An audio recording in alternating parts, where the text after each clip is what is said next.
Hello friend, সবাইকে শুভ সকাল। তো এখন বাজে সকাল 9টা আর আজকে বার হচ্ছে রবিবার। তো রান্নাটা একটু বেলাবেলায় হয়ে গেছে, আরও সকালে করতে হতো কারণ মেয়ে যাবে 10টার সময় টিউশন।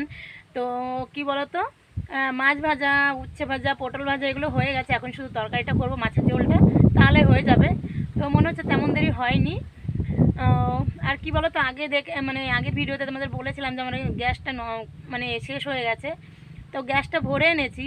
তো ভাবলাম যে বাইরে যখন রান্না করছি, আর এখন তেমনও ধরো বর্ষাকাল না, এখন তো ধরো রোদও উঠছে, আবার মাঝে মাঝে বৃষ্টি হচ্ছে। তো ভাবলাম ফালতু গ্যাসটাকে কেন নষ্ট করব, মানে শেষ করব। বাইরে যখন রান্না হচ্ছে তো বাইরেই করা যাক। ওই জন্য এখন আর ভাবছি যে ঘরে আর করব না, বাইরেই করবো। আর এই উনানটা তো দেখতে পাচ্ছ যে তুলো উনান, এখানে মানে যেখানে ইচ্ছে সেখানে নিয়ে রান্না করা যায়। রোদ উঠলে গাছের নিচে গিয়েও রান্না করা যাবে। তো চলো, আমার মতো এরকম কে কে এরকম তুলো উনুনে রান্না করো অবশ্যই কমেন্টে বলবে। আর আমি কতটা লাকি দেখতে পাচ্ছ, দেখো যেখানে ইচ্ছে সেখানেই প্রত্যেক দিন পিকনিক করা শুরু করে দিই। মানে এতটা ভাগ্যবান মানুষ কখন হয়, যখন তার কপালটা একদম পুড়ে যায় তখন মানুষ বেশি বেশি ভাগ্যবান হয়। যাই হোক,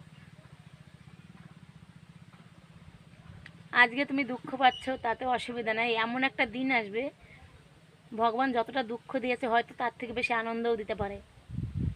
কি বলতো, সবাই তো আশায় থাকে না। মানে কি একটা কথা শুনতাম যে আশায় বাঁচে চাষা। মানে হয়তো চাষির এবছর ফসল ভালো হয়নি তো কি হয়েছে, আসছে বছর ফসল অবশ্যই ভালো হবে। তো সবাই আশায় থাকে।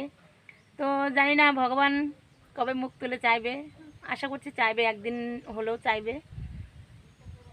তো যাই হোক, বেশি কথা বলতে গেলে অনেক কিছু বেরিয়ে যায়, তো যতটা না বেরোয় ততটাই ভালো। তো চলো, তোমরা সবাই ভালো থেকো, সুস্থ থেকো। আর কি বলবো, বলার অনেক কিছুই থাকে, কিন্তু কি বলো তো, সবসময় সব কিছু শেয়ার করা যায় না। কিছু কিছু জিনিস আছে যেটা ভেতরেই রাখতে হয়। মানে কি বলো তো, অনেক সময় ভেতরের কথা বাইরে না বলাটাই ভালো, আমি মনে করি যে যতটা না বলা যায় ততটাই ভালো। তো ঠিক আছে, সবাই ভালো থেকো, সুস্থ থেকো, আর আনন্দ করো, ফুর্তি করো, কেউ মন খারাপ করো না আমার মতো।